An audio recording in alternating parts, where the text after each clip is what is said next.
So, after the failure of the Six Nations and the horror show against England in the last game, Abi Tierney finally came out and broke the WRU silence, which a lot of us have been waiting to hear, to get some information about what the hell they're going to do and how they're going to move Welsh rugby forward. So there's two interviews, one with the Wales Online and one with Scrum V. I've sort of picked bits out of both and just wanted to sort of break it down a little bit, react to what she said. So let's just get into it. My name's Christian and this is the Welsh Sports Channel. So as I said, she did two different interviews. I've listened to them both, read through them as well, and sort of picked out the bits. The first one I'll go through is Wales Online. I thought the boys did okay in getting the questions out that we wanted, but didn't really hold their feet to the fire too much. But, you know, that is what it is. So on this quote now, I've got a big quote to read about what she said about getting rid of one region so we can redistribute the funds amongst the other three, which is what a lot of people tend to be asking for, and the main reason why people are saying we need to cut a region. So what Abi Tierney has said is, quote, it's about where do we want to focus our energy right now, but also that money won't get redistributed overnight. There's a 2-year notice for a team. If you cut it, that is, if you get rid of it, you have to give them a 2-year notice. Whereas the money that we're putting in starts the 1st of July. And then she carries on, so that's much quicker. Secondary, and this is much more important, the money that you take away from the 4th team and redistribute to the others, they will also have to redistribute that debt. And so the current PRA includes the clawbacks and blah, blah, blah, blah, load of jargon. So actually, the 3 teams will be better off than they are now with the sort of PRA that they go into plan to do, rather than get rid of one team. Because what she's saying is, for them to be able to shut the team down, there's at least a 2-year process, and then that money is not going to get distributed and between the teams straight away, which is what we need. You know, you can't argue with that. And then they would also be saddled with the debt of the other team, so you wouldn't necessarily get the benefit that we think we're going to get. And to be honest, you know, you can't really argue with that. She also didn't really speak about the fact that the regions are sort of private entities now, though they are funded by the regions. They're sort of in private ownership.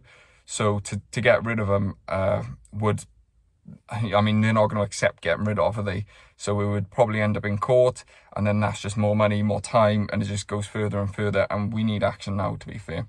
There was a couple of other things she mentioned. There is going to be increased funding for the Grassroots game. I have to caveat with, she didn't say where any of this money is going to come from for all this extra stuff, but she said increased funding for Grassroots community game. On the Director of Rugby job, she said they're doing the final interviews next week, and they should have their final shortlist and be picking with, you know, and it's imminent within the next couple of weeks. I mean, still, to me, that's not soon enough. They should have it now, but that's an argument for a different day.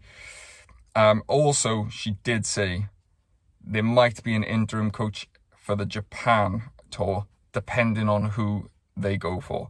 So once they get the Director of Rugby in, then they will look for the head coach, which is understandable.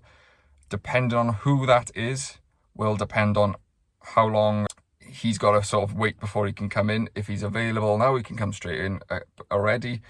But if he's got to wait to go through a period of time, then he comes in afterwards. Then they are willing to wait for that coach, which I can kind of understand, but I really don't like it. I really want this coach, if possible, to be in for the Japan tour, because that has got to be the start of when this turns around. We can't lose any games there, or we need to start developing what the next coach's plan has got to go through, and it's got to start there, in my opinion. So that was the Wales Online. That, like I said, it was kind of a friendly interview. And then I listened to the Scrum V one with Lauren Jenkins, which she was a lot more stern with Abi Tierney, as she is when she interviews most of these WRU members. She's absolutely brilliant, and she's a savage. She doesn't sort of hold back, and she says what we want her to say. She sort of, first question she asked her was, is the failure of the Six Nations, does it rest at the feet of the WRU? In fairness, Tierney said, quote, yes, it completely does.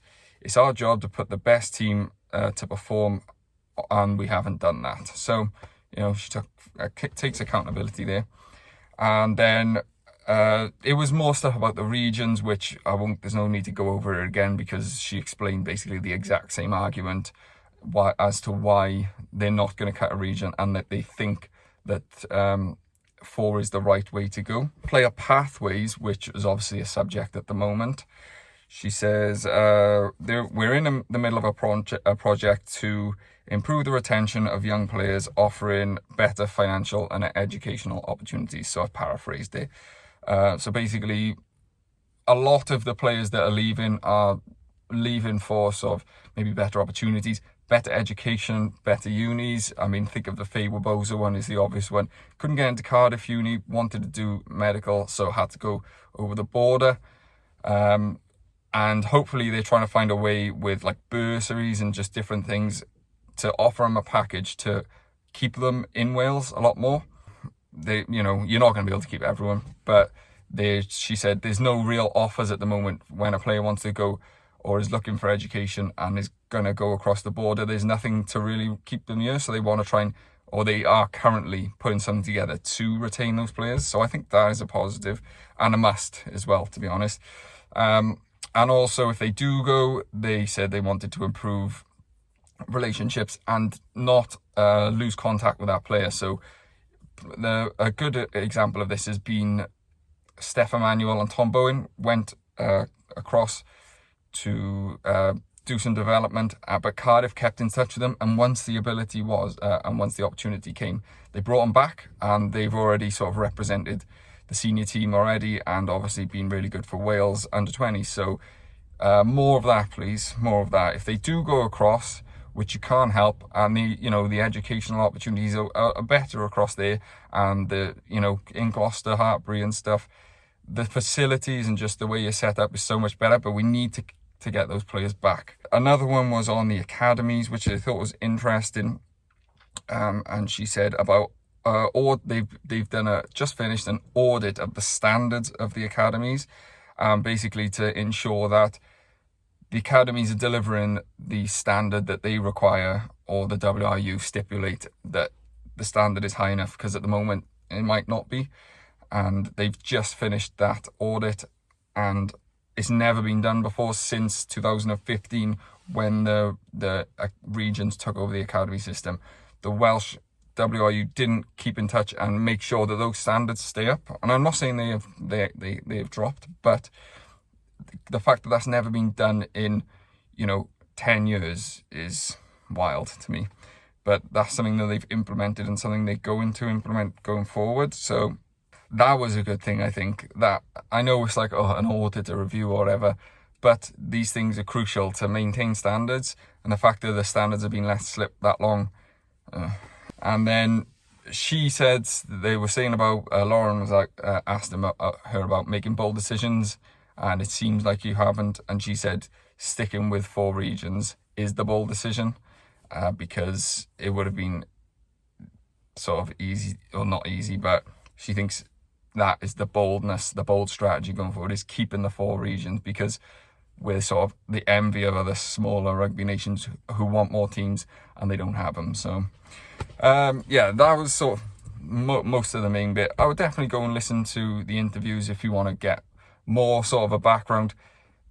There's a lot of corporate jargon, as there always is. She gives quite politician-like answers, but she did answer the majority of the questions, and most of them directly.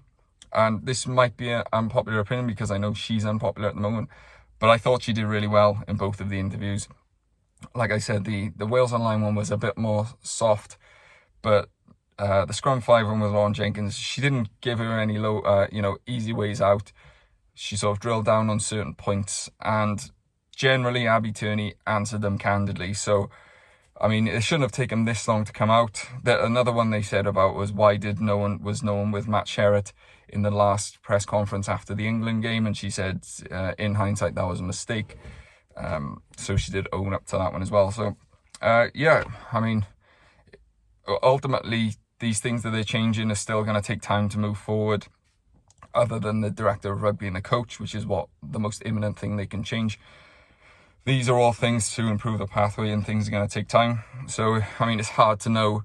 We're not going to know if these things are working for another, 3-4 years, maybe, these things they're implementing.